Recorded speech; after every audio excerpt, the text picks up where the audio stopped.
Welcome. This is Pamela, the Stampin' Pink Rose. I'm an independent Stampin' Up! Demonstrator. And Stampin' Up! Has come out with a brand new tool. I am absolutely thrilled. I think the comment is going to be, "Look, Ma, no ink on my hands." So nobody's going to know what I've been up to. So they came out with these blend brushes. And I'm absolutely loving them. And I'm having fun playing with them. They come in a pack of 3. I have 2 packages. My second just came in. And you're probably wondering, okay, now why does she need 6 of these brushes? And I will explain it in a minute. So anyway, it is, I'm looking for my paper. I brought it out. Oh, here it is, right in front of me. So anyway, it is ones that you can clean off. You can, I'm not going to do it right now, but you can do your chamois and you could clean it that way, but you need to make sure it thoroughly dries. You could use a microcloth and clean it off with that. Now, the reason why I wanted 6 brushes is because I'm doing them by color. So one will be my red and my pink. Another one will be green, and you'll be able to use the various greens on it. Another one's going to be yellow. I'm going to have some brown one, a blue one, and I think one's going to be purple. So I wanted different colors to keep separate. And you could take a label and lay it on top. Now, I want to show you the value of this brush. So I'm going to move this aside. I colored it. It was done in 3 tones, and we're going to do one. It was done in Real Red, Poppy Parade, and Blushing Bright. So let me lay this aside.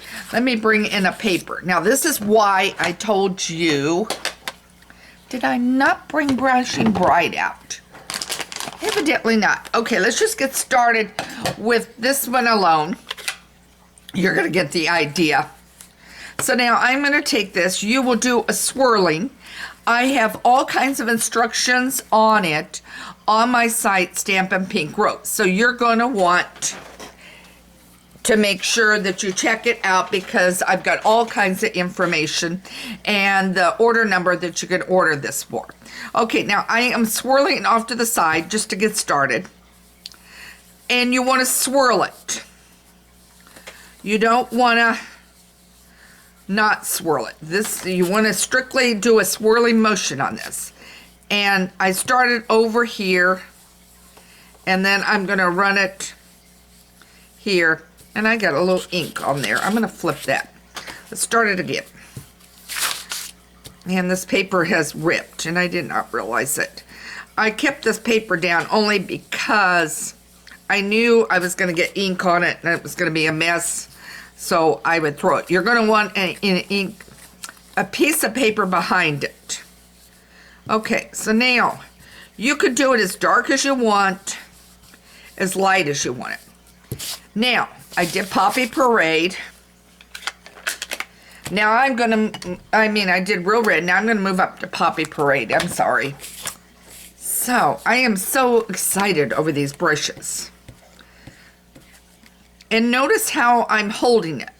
I'm holding it with my finger up here, and I'm holding a sturdiness on it. Now, I've got Poppy Parade, and I'm going to blend the 2 colors. Okay. Bring it down. And let me see if my my pink is laying on my table.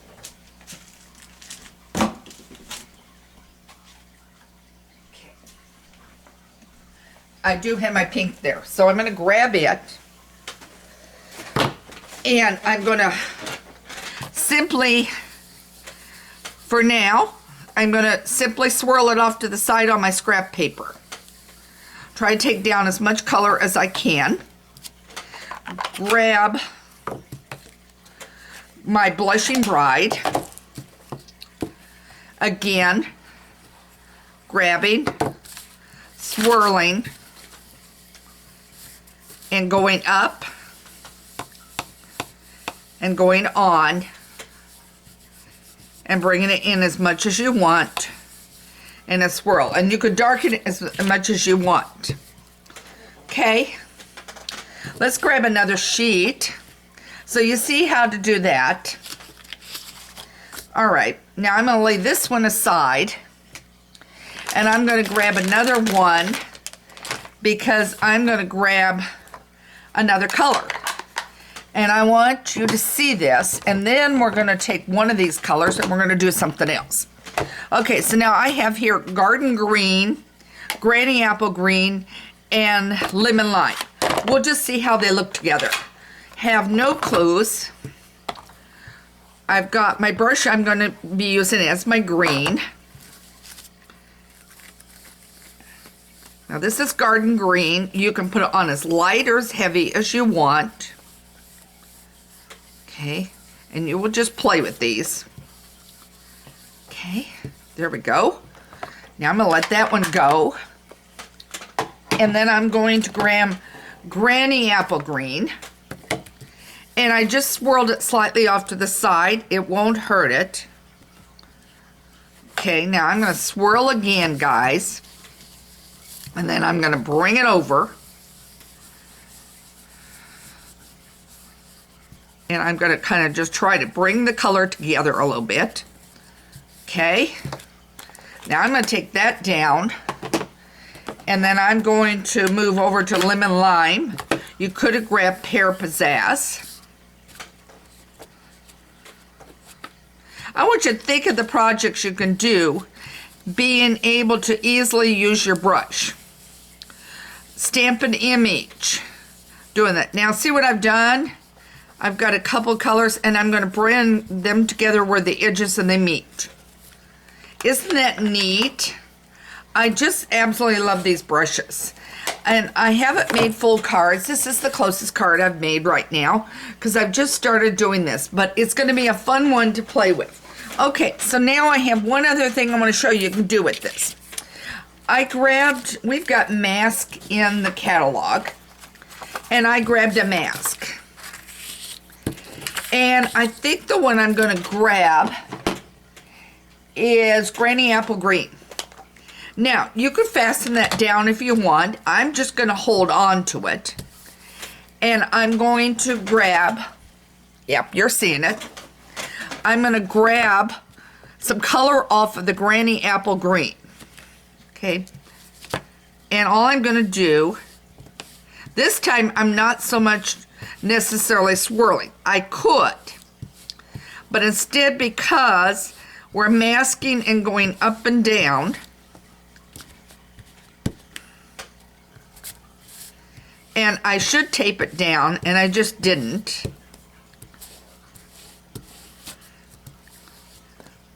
We will get the color.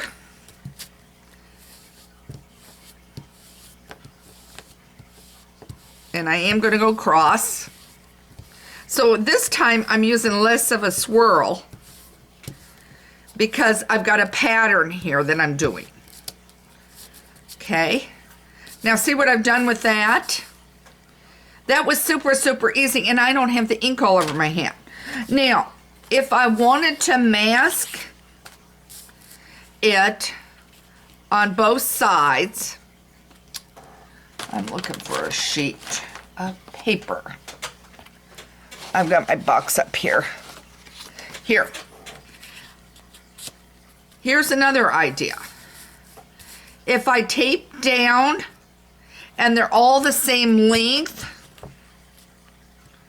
and I hold it in place. Now, I'm going to do the best I can for tearing and keeping it in place, because you want to tape it is what you're going to want to do. Use some washi tape. But look, I could go all the way down the side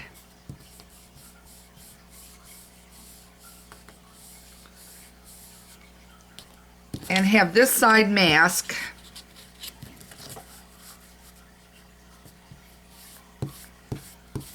But I thought this was a neat one for our 2021 breakout for stamping.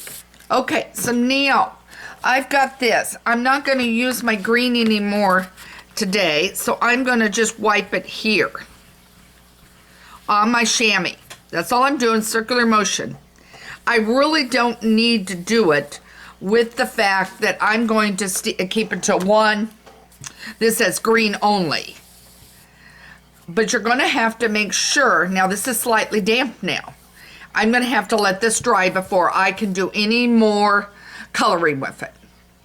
So make up your mind what you're doing and how you're going to do it.